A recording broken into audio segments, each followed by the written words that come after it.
I'm over it. I'm over the men forcing themselves on women, and I get that they just came up with no other better way of starting relationships, which is just hard to fathom at this point.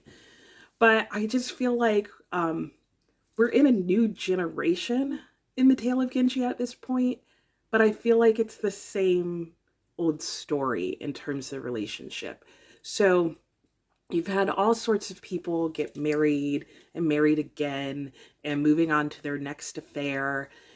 And I'm just really feeling distressed for these women. Like, their lives suck in so many ways. And like, it's not even funny. It's just they just can't get a break. Like, every time they think things are about to line up so they'll be happy, some guy comes in and literally ruins everything.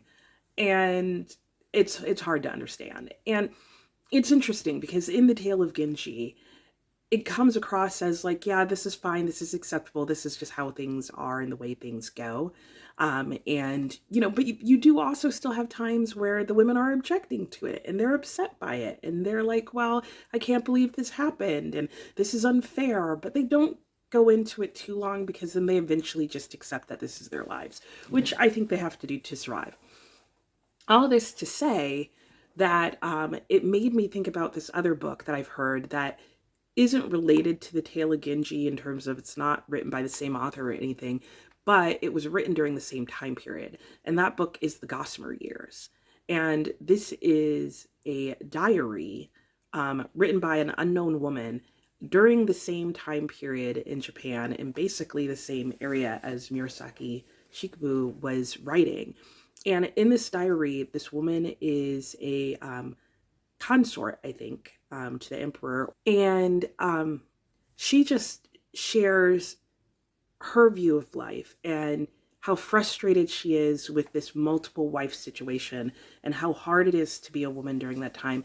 And it's basically her diary, but I feel like it's the story of the Tale of Genji really truly from the woman's perspective, which is funny to say because the Tale of Genji is written by a woman, but it's definitely a men's perspective of things. Like, even though a woman's telling this story to women, it still feels like it still just feels like a man's story. Like, this is really the story. I mean, it is a story about a man, and a lot of the viewpoints are like, you know, it's mainly a third person narrator, but it's really following the men more than it's following the women.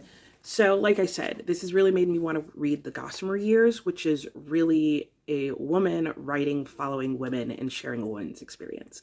And I'm very curious to hear that because I feel like bits and pieces and snatches of that come out in the Tale of Genji, but not to the amount that I want. That's where I'm at with the Tale of Genji, which I feel like is a rough place to be at after 1,100 pages, which doesn't make it a bad book. Like, I think you just have to take the book for what it is, and I can't say I wish this was a different book, but I think more interesting is what is the story that she's telling in Genji. So I feel like I'm coming to the end of that, and I'll definitely have some thoughts, like what is the purpose of her writing this book. Anyway, that's it for now. I'm gonna go and I'm taking a break now. I've got to go and get ready for my Pilates class, and then I need to stop by the post office. Not really looking forward to that. Or somewhere where I can buy a roll of stamps. I need a whole bunch of stamps. So I'll check back in after I've run all my errands and done all of those things. I'll probably try and get a little bit more reading of Tale of Genji in before I switch to an audiobook and start working on stuffing envelopes or however I'm going to do this. Okay, that's it for now. I'll see you in a bit. Okay, I'm back. I've done my Pilates. I'm going to move out of this position because I'm semi-squatting to stay in frame, and yeah, that's not going to last too long. So I've set myself up over there with my computer because I'm just going to watch some YouTube videos while I start stuffing these newsletters that I have to work on. I want to catch up on a few YouTube videos, and then I'll probably switch to my audiobook. I have about 300 newsletters that I'm working on, so I think I'm going to try and get half of them like done, set, ready to mail today, and do the other half tomorrow, and then I'm going to go back to Genji. So anyway, I need to get started on all of this, so at least I can enjoy watching some YouTube for a little bit.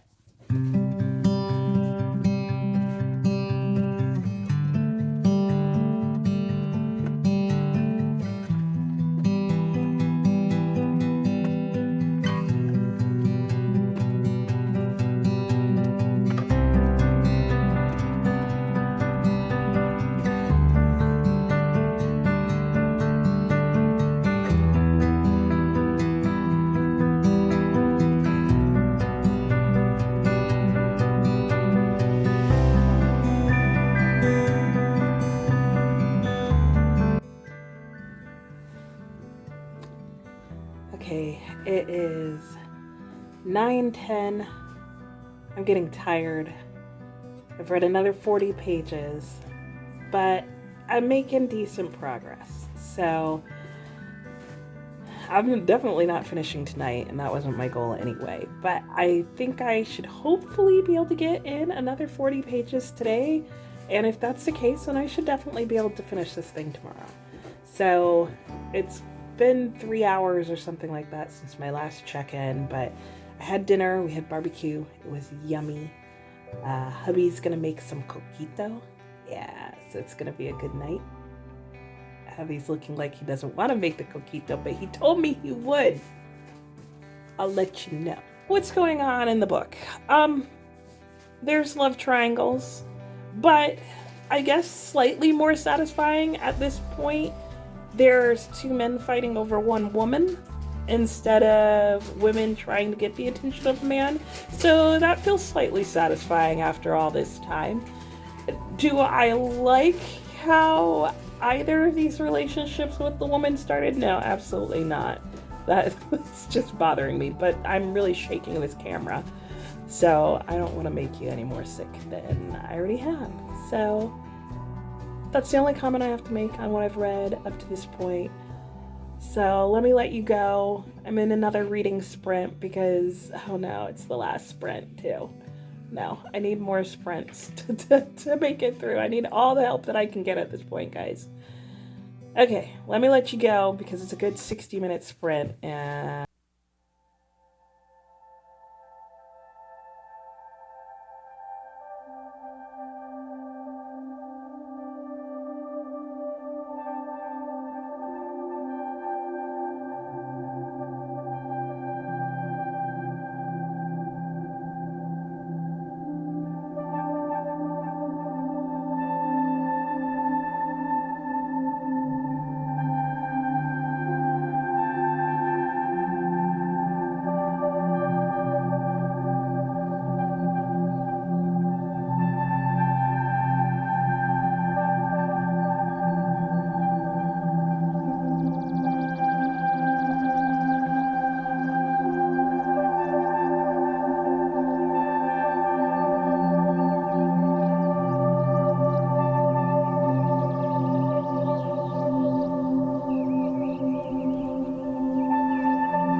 that's it.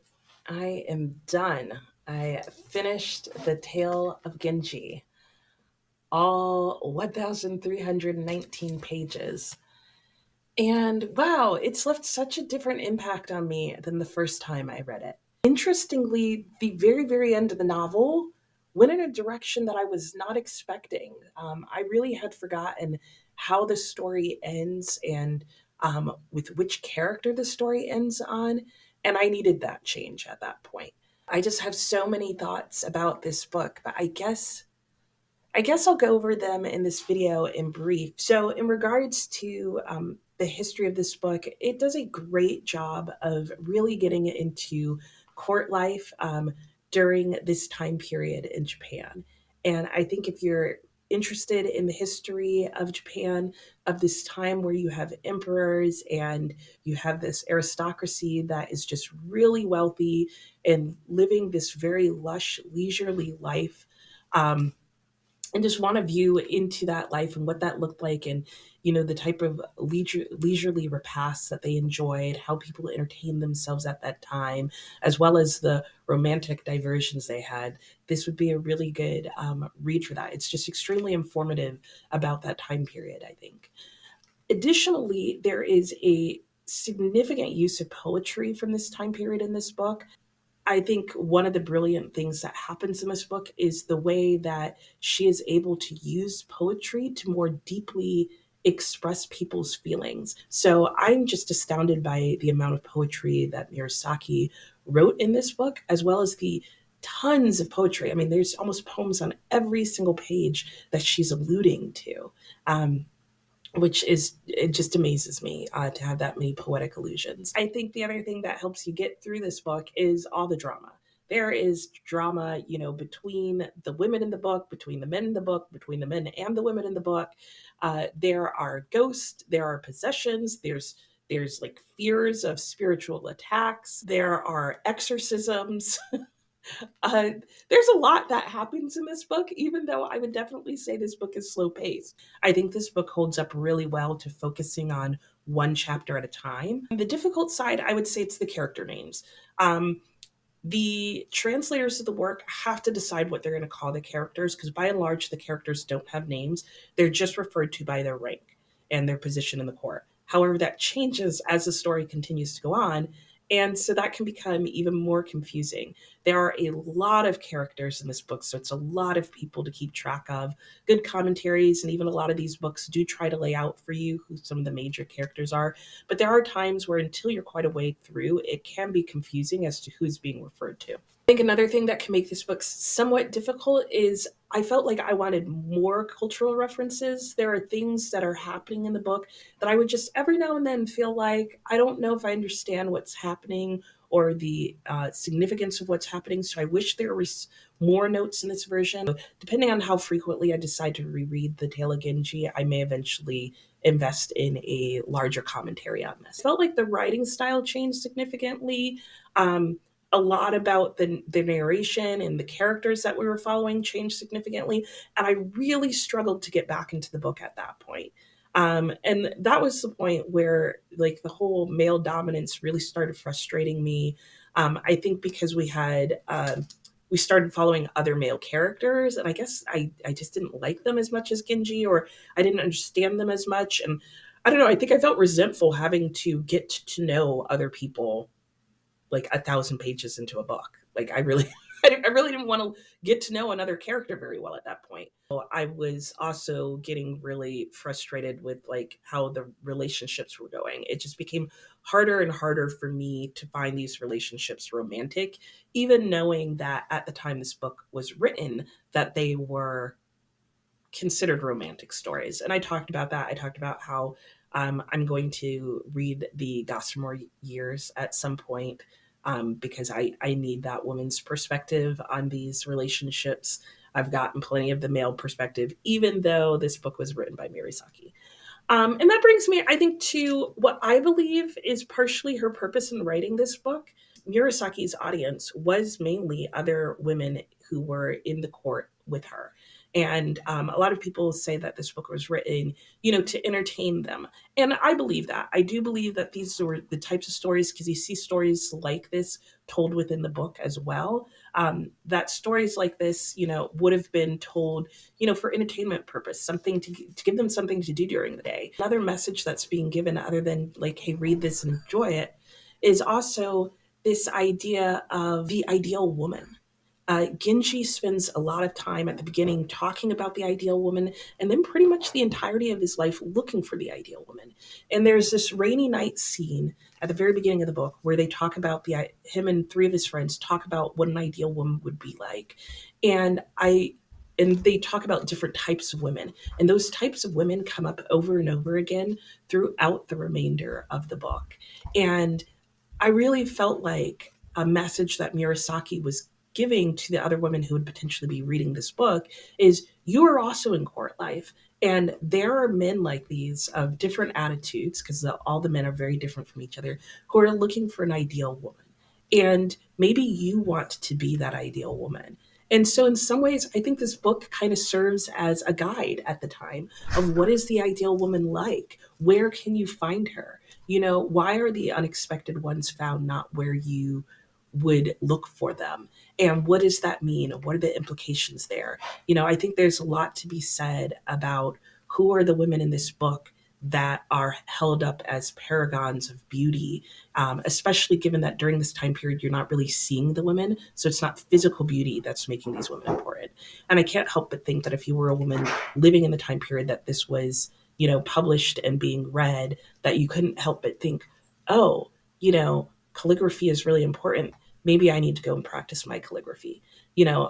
So I think there's subtle messaging like that, and sometimes not so subtle. Like there are definitely times where like Murasaki's narrative voice kind of comes out, and she's like, "You should make sure you're doing this, because good women do this, and bad women you don't want to be like those bad women." So there are times where it's definitely, I think, much more strongly out there, but I think there's a lot of subtle messaging throughout the entire book, which I think is profound because I think the message is fairly consistent through the whole book. And I think the issue of a woman's plight becomes heavier and heavier as it goes on, especially in those last 14 chapters. But again, not sure if that part was written by Murasaki. So who knows what to say about that. All in all, I have to say that I'm not sure what rank I would give this book yet. If you've seen my best books of 2023, you will know that The Tale of Genji is not on there because I already knew it wasn't going to be a 5-star read for me. I am planning on doing an end of year / December / all my reading stats video. So I guess I'll wait until that video to decide for sure what I'm going to rank Tale of Genji. It's not going to be a bad rank. I will go ahead and spoil and say that. That's it. It's 1:30 now. I still have the whole rest